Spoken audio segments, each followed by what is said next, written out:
Hey everyone, how's it going? I hope you guys are having a good one. I'm going to be giving my Normie review on Call of Duty Black Ops 7. Now, I have not played the multiplayer. The multiplayer for Call of Duty games has always been the same to me. It's always kind of had the same feel with maybe some tweaks here and there. But I kind of view Call of Duty, probably like a lot of you do, as really an iteration of Madden or FIFA. It's the same game every year, really, with minor tune-ups or touch-ups to whatever. So I'm kind of going to assume Black Ops 7 is the same. But we're going to be talking about the single player, or what they call single player, okay? Now, to kind of jump right into it, this game, I believe, is only always online. You have to be connected to an online server to play it, even the campaign mode. And it really encourages you to play with other people. You have to go into your settings and turn off the option to play with other people if you would like to play solo. There is no option to just hit solo play and just launch you right into the campaign like the past Call of Duty games. I will also mention here, the last Call of Duty game I played was the one back in 2020. I think it was Modern Warfare, maybe, I think.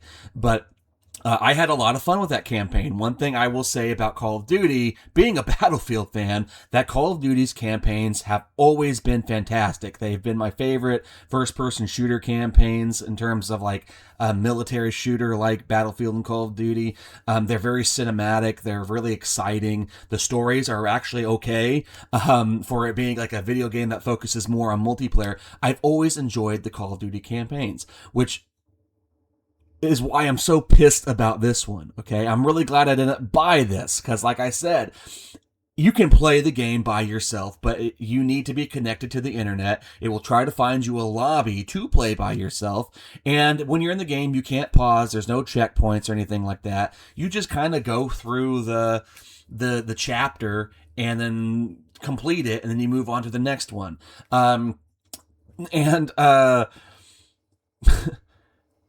The enemies are dumb. They're really stupid. I don't know if I said this already, but they're stupid. They're bullet sponges.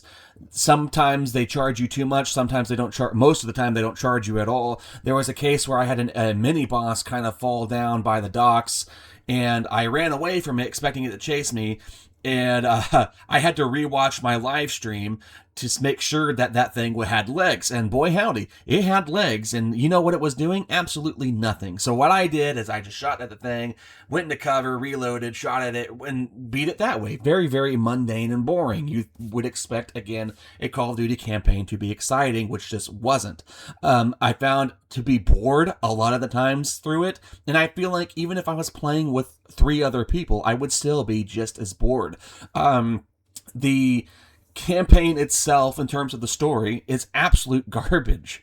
It's absolute garbage. I don't know what in the world they were trying to do here, because when I think of the Call of Duty campaigns, yeah, I can see there kind of being like a fantastical element, I guess you can say, for the futuristic warfare kind of stuff.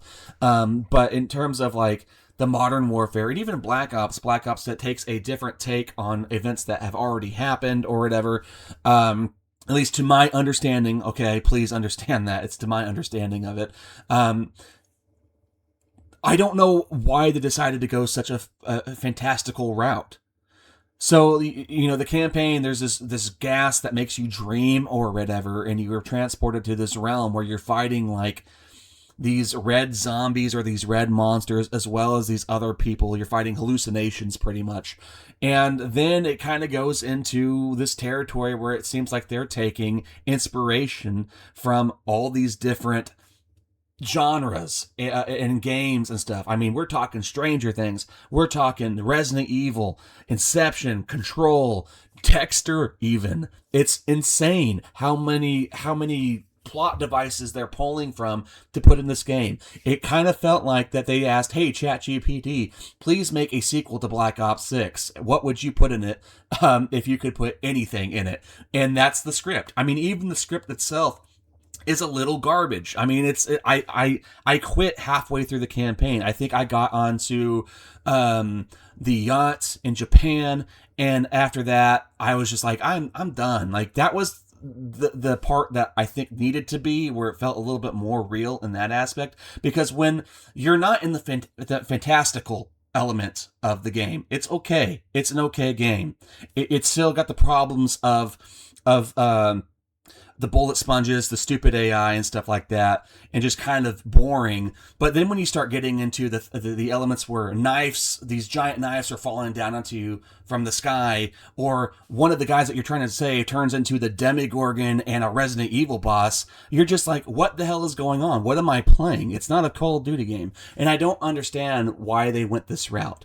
The game is garbage. It feels like, as somebody who loves AI written generated slop, I don't understand why they went the way they went. I'm really disappointed with this. I'm glad that I didn't spend $70 on this game. And if you did, I feel sorry for you. Hopefully you get a refund. But maybe you like the game. I don't know. But for me, it's garbage. I deleted it halfway through, and I never want to look at it again. Anyway, I'm going to eat my cheeseburger. I'll catch you guys later. If you liked the video, leave a like.